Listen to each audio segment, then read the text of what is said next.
wireless router, switch, and wireless bridge. Okay. So usually yung switch is yung ports, then yung hub. Same lang naman, lahat sila merong ganun pala. But yung mga wireless, ay syempre, just like this one, sino mapagsabi kung anong sign to na lately lang naman sumikat? Anyone? Wi-Fi po. Oh, yes. Thank you. Mataas na siguro grade mo sa participation niyan. So, Wi-Fi is emerging right now because we don't need any contact amidst the pandemic kasi nga pwede tayong mahawa. So that's why everything that's connecting us is the internet and also as well the Wi-Fi kasi siya yung nagbibigay ng internet for us. So uses of networks, very ano naman ito, generic. Information and resource sharing. So once we have a network, not only in the classroom but also in our house. So ginagamit ito para makapagpasahan tayo ng files, makapagbigayan, especially sa work, ha? Para makapagbigayan tayo ng mga works natin, documents, so on and so forth. Retrieving remote information, which is stored on remote databases, which is kung meron yung company yung server, syempre doon nyo ilalagak yung mga files nyo. Okay? Tapos, dapat remotely makuha natin yung files pag kailangan. Speedy interpersonal communication, electronic mail, very common right now. We use electronic mails. Of course, yung chat is considered one of those. Kasi it's some electronic mail. Hindi nga lang siya on the terminology sinasabing email, pero is same output lang, same process kung paano nyo ginagawa yung email. Okay? So e-commerce users and organizations can pool funds. Okay? Right now, ano yung mga sikat na e-commerce na meron tayong ginagamit? Shopee po, tsaka Lazada. Shopee, siya sa Lazada. Tama. So, others sa inyo, ano pa sa tingin nyo? eBay po. Ah? eBay. eBay. Nice one. Sino sa inyo mga nagko-collect? Bumibili pa sa eBay. Ayun lang, Amazon. So, kung wala sa Shopee, Lazada, more likely, hanapin nyo siya sa ibang site. Be careful lang with using the e-commerce site. Ano pang e-commerce site ang pinakasikat right now? Ano? Wala na kayo maisip. Sir, Alibaba. Alibaba. May mas sikat pa ngayon dun, na bago lang din. Yung Laika po ba yun, sir? Hindi, Axie Marketplace. Mas sikat siya kasi mas... Bisbag Mech. Ha? Ano yun? Pabili po ako ng bird, sir. Nako, Axie Marketplace yun. Pinakasikat right now na e-commerce site which is ginagamitan nga lang siya ng cryptocurrency rather than yung currency natin. Okay? Highly reliable system. If a failure occurs in one source, then the system will still continue to function. So, ayan naman, depende pa rin yung pagka-highly reliable niya eh. Kasi minsan pagka bumigay yung server, once, for example, sa ating Bulacan State University, we do have our own MIS na pagka sobrang daming nagbibigay ng grades is nagka-crash down yung ating website kung saan hindi nagiging reliable yung ating system. Okay? So, cost-effective system, previously it was imperative for organizations to set up expensive mainframes for computation and storage. With the advent of networks, it is sufficient to set up interconnected personal computers for the same purpose. Okay? So, kasi nga, ang sinasabi ko noon pa man sa computer shop, kung gumagamit tayo ng magagandang, kumbaga na cables just to have a one server na magra-run kung saan lahat ng computers nyo is nakakonect lang doon, very cost effective siya. Kasi hindi mo kailangan mag-build ng maraming system unit just to make it work, 'di ba? So VoIP or Voice over Internet Protocol. Ito yung napaka sikat mga nakaraang years. Pero ngayon hindi ko na rin masabi. So ano to, sa internet plan nyo, ano kung tawagin tong VoIP? Landline po. Ha? Landline po ba, sir? Oo. Ano siya? Ito yung mas sikat na term niya. Pagka mag-avail ka na internet bundle, ala. So, kaya idea. It comes with an internet bundle with free DSL, di ba? So, pagka sinabi mo yung internet bundle mo may DSL, doon na nakakonect yung landline natin. Kasi nung sinauna, nung may mga tinatawag pa tayo na long distance, short distance calls na dinededuct ng mga telecommunication company, right now is minsan, for example, DSL ng Globe, libre na lang na tumawag ka from Globe to Globe, di ba? So, yun naman yung kinaiba nung na-upgrade na yung VoIP natin. Okay, common types of network. So, ito yung mga types of network natin. Unang-una, meron tayong local area network. Sabi nga kanina, sa computer shops, very common and sobrang relaxing talaga nitong klase natin kasi napakadali lang nito and especially kung familiar kayo. Hindi ko kasi palalalimin yung class since mechanical naman kayo. Kung palalalimin kasi ito, it's for the computer technology students na mas kailangan nila about it. Ang kailangan nyo lang naman dito is the basic knowledge na magagamit nyo for everyday work nyo. So, personal area network. Mamaya, di-discuss pala to. May meaning to kada isang slide. Metropolitan area network, and wide area network. So, in chronological order yan. So, yun lang yung, hindi pala, yung PAN yung pinaka mababa, then LAN, then MAN, then WAN. Okay? Yung WAN yung pinakamalaki.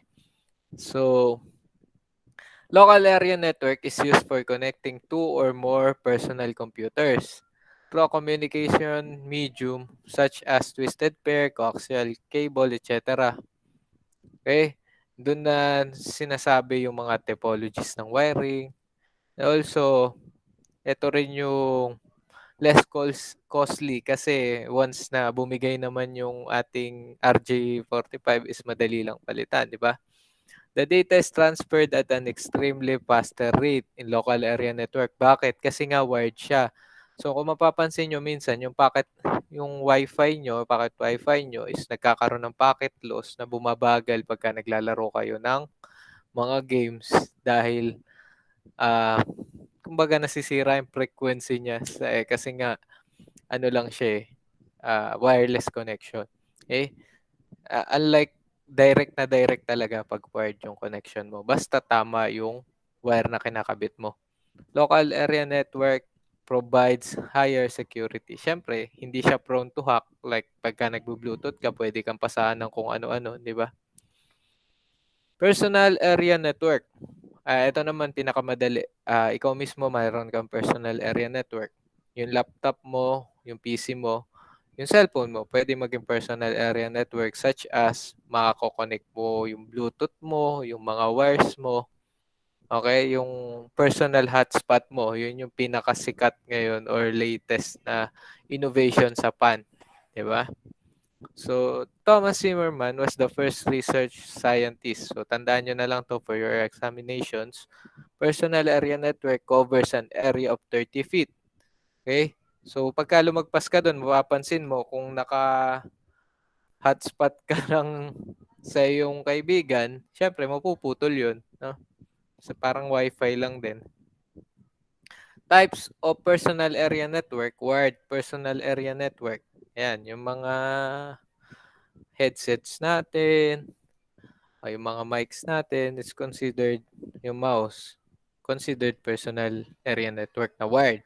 Wireless personal area network is yung hotspot nga, Bluetooth, infrared, so on and so forth. Examples of personal area network. Okay, body area network. Body area network is a network that moves with a person.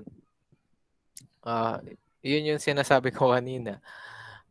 Depende. For example, you are having your cell phone and you're on a hotspot and the Bluetooth. So you can consider your body area network.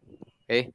So offline network, home network, which is ina-assign natin 'yan pagka tinatanong tayo sa networks ng ating Windows, 'di ba? Meron diyang offline network or home network na pinipili. Yung mga offline network naman, pwede rin sa company. So if you have a server computer, then naka-network sila, kahit wala kang internet, pwede mong ipasa doon sa computer na yun yung file na kailangan niya or ng server. So hindi mo kailangan na internet to transfer a file from one computer to one another. Okay? As long as meron kang cable. Small home office, it is used to connect a variety of devices to the internet and to a corporate network using a VPN. Ano yung VPN? Yung VPN yung private network na kung saan hindi madedetect kung nasan ka talaga. Yung mga ganun, di ba? So that's the hack. Kaya naging possible na yung location mo, pwede mo ilagay sa ibang bansa. Okay?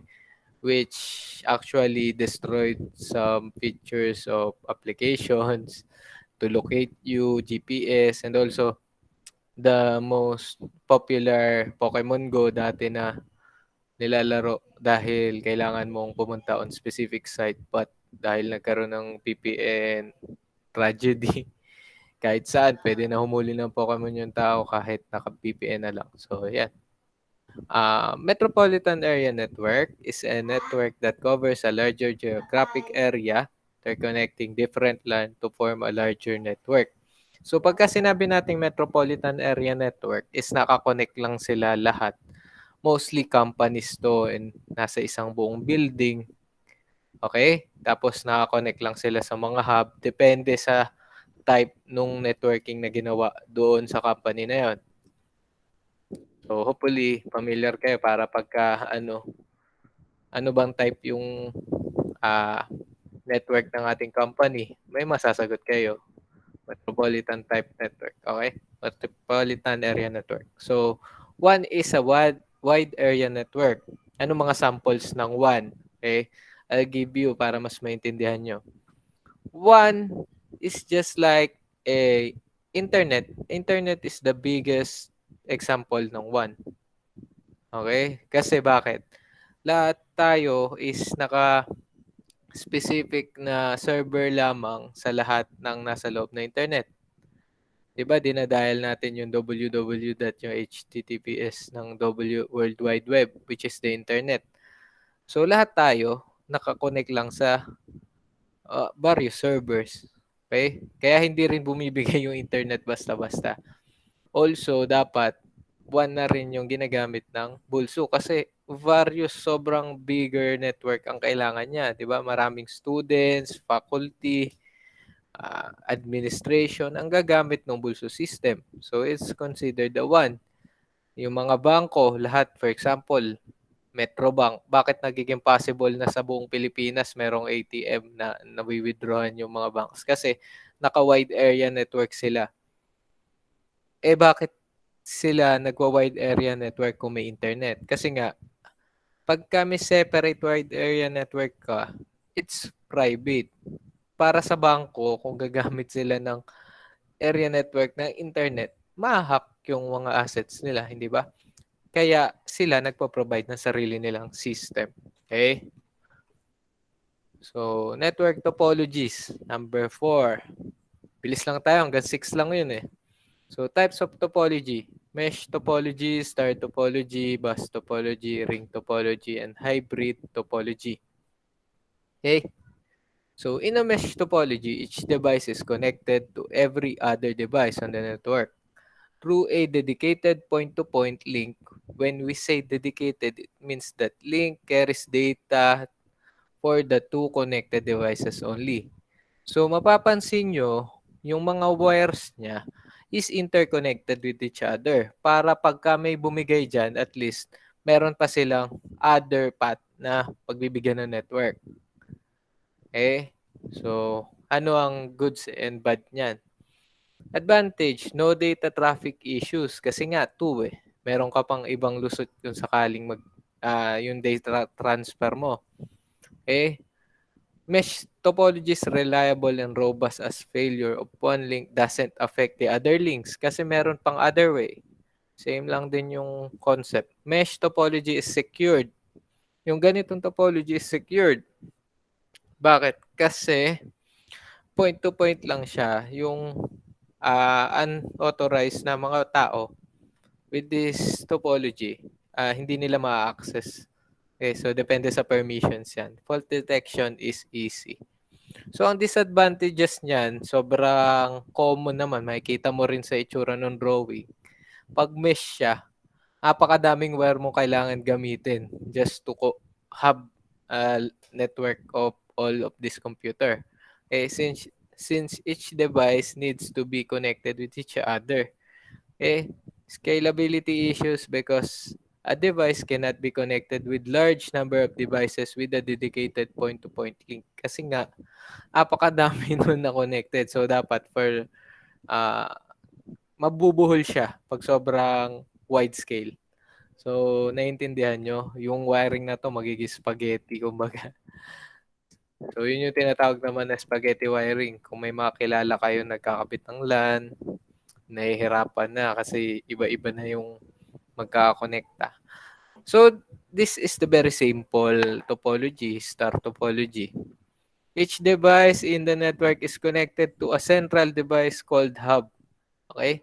Unlike the mesh topology, star topology doesn't allow direct communication between devices. A device must have to communicate through a hub. So the sharing center will be on a server just like the hub.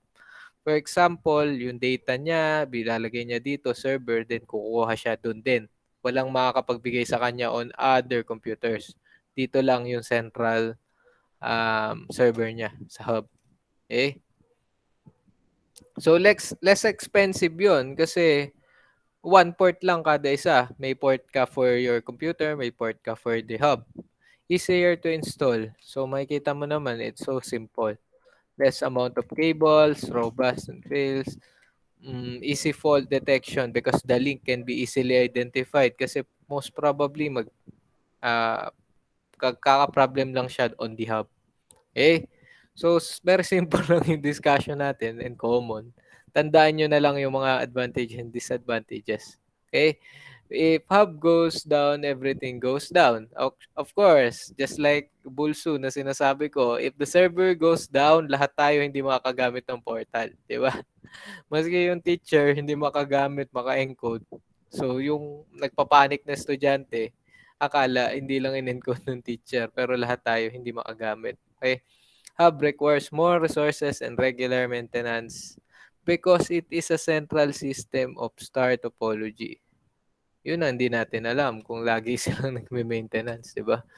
So, in bus topology, this is a new type of topology naman. There is a main cable and all the devices are connected to this main cable. Through drop lines, there is a device called tap that connects the drop line to the main cable. Ano ang magandang example ng ganitong topology? Anyone? Anyone? Ano lang to kumbaga analogy para mas madaling maintindihan. Okay?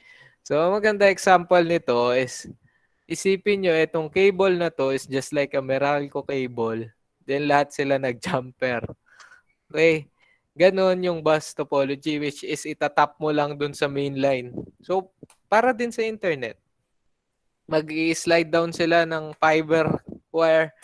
Then kada bahay, magtatap lang dun sa wiring na yun. Okay? Understand? Everyone understand? And here pa?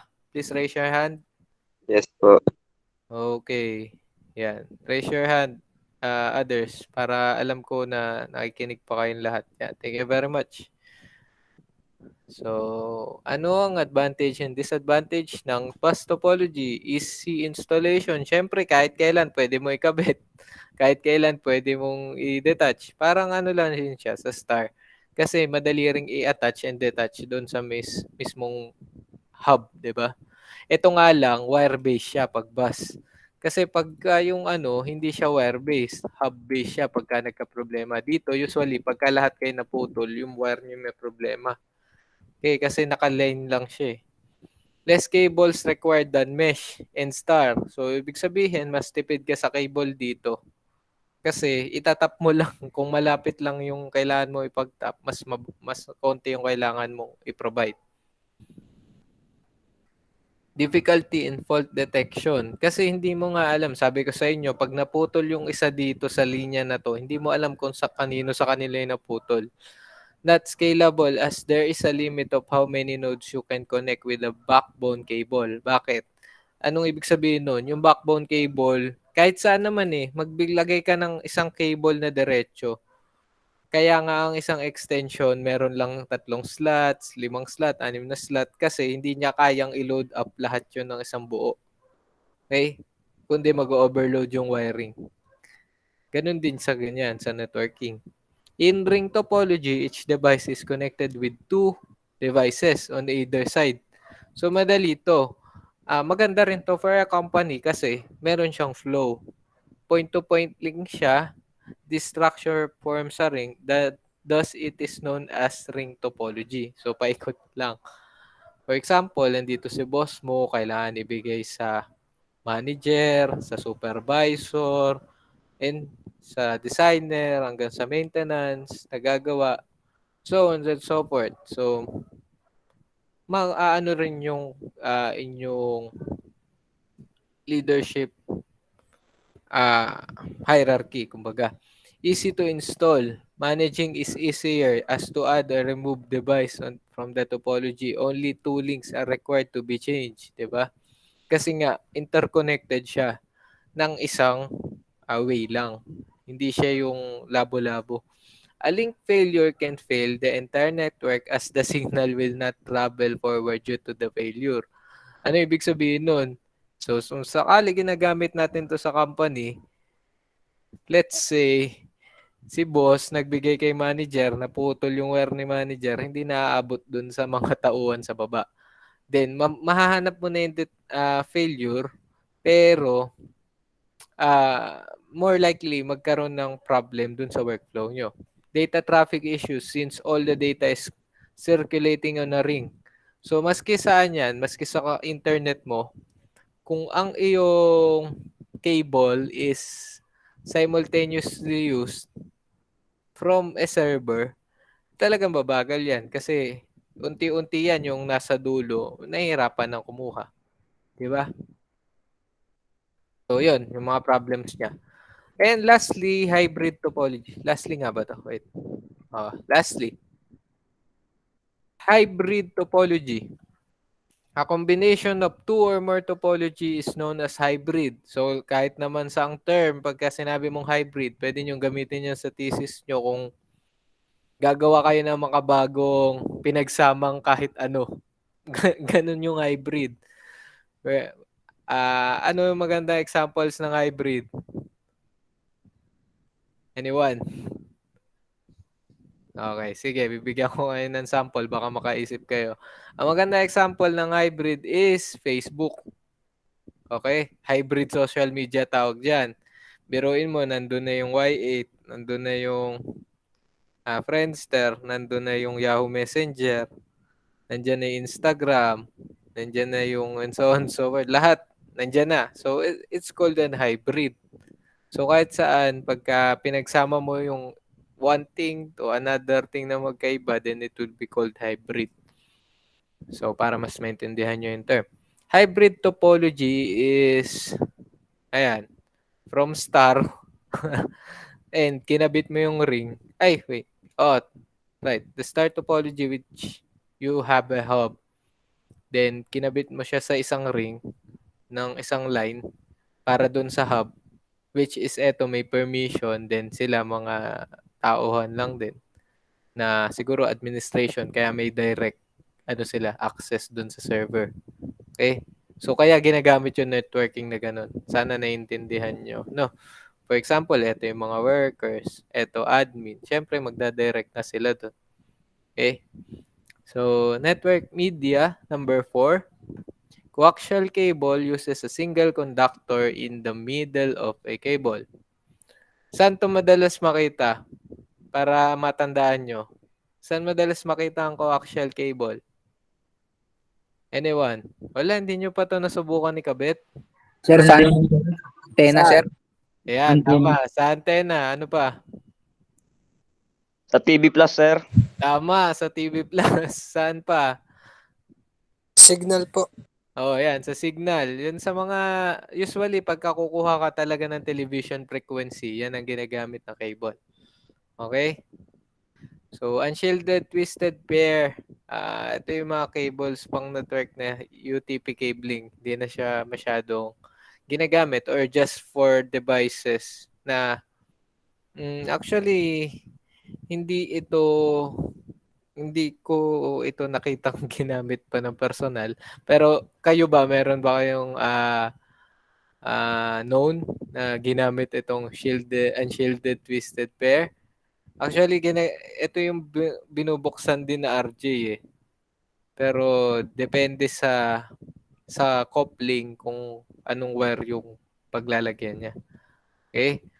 So, basahin natin yung description. Unshielded twisted pair cabling or UTP cabling is the most common type of network cabling.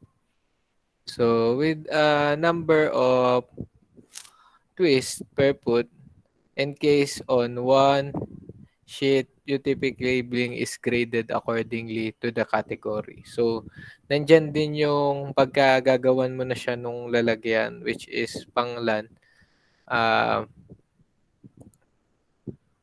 May mga hybrid din na tinatawag o coding. Okay? So, ayun. Ito yung bago kasi malagay ng dulo, sila yung mismong wiring nun. Okay? So, shielded twisted pair. O, yan yung sinasabi ko. Yung bago lagyan ng dulo, which is, pagka shielded siya, yan yung RJ45 na alam nyo. Yun yung shielded. It means, may proper coding kung saan ba dapat itong kulay na to, dun sa kulay na to sa kabila. Okay, so depende yon. Kaya minsan may LAN cable ka, nakakapagpabagal na internet mo pag hindi properly coded dun sa internet or sa device or modem na meron ka. So, shielded twisted pair, very common. Masasagot nyo kaagad. Multi-mode fiber optic cable. Ginagamit naman to doon na sa mga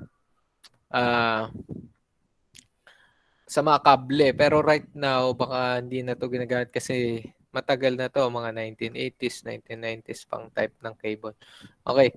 Network hardware. Bilis, di ba? Nasa number 6 na agad tayo.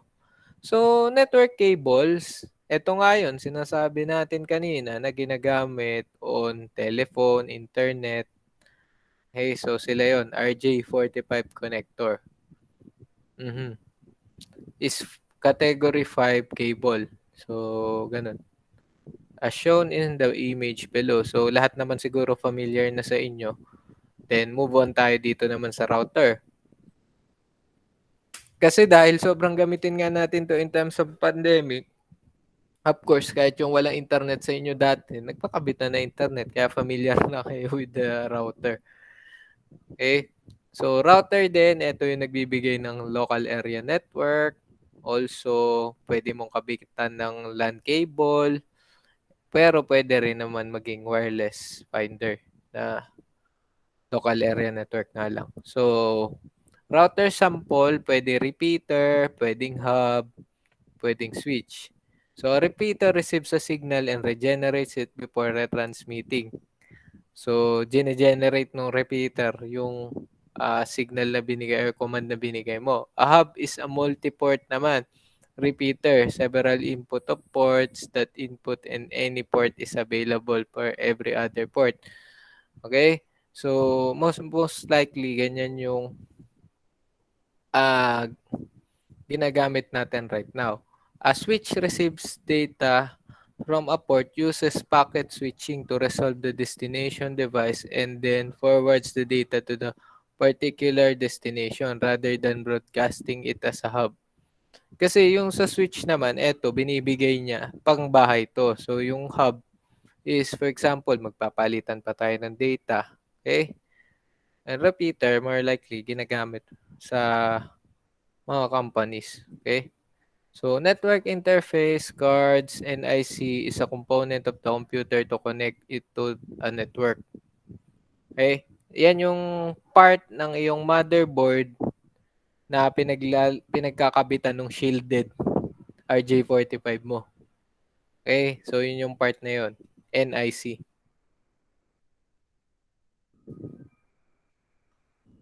So, slide 43 out of 43 na tayo. And all the discussion goes up to here. Any questions, further questions regarding this class? Sobrang basic lang, no? Networking basics lang talaga siya.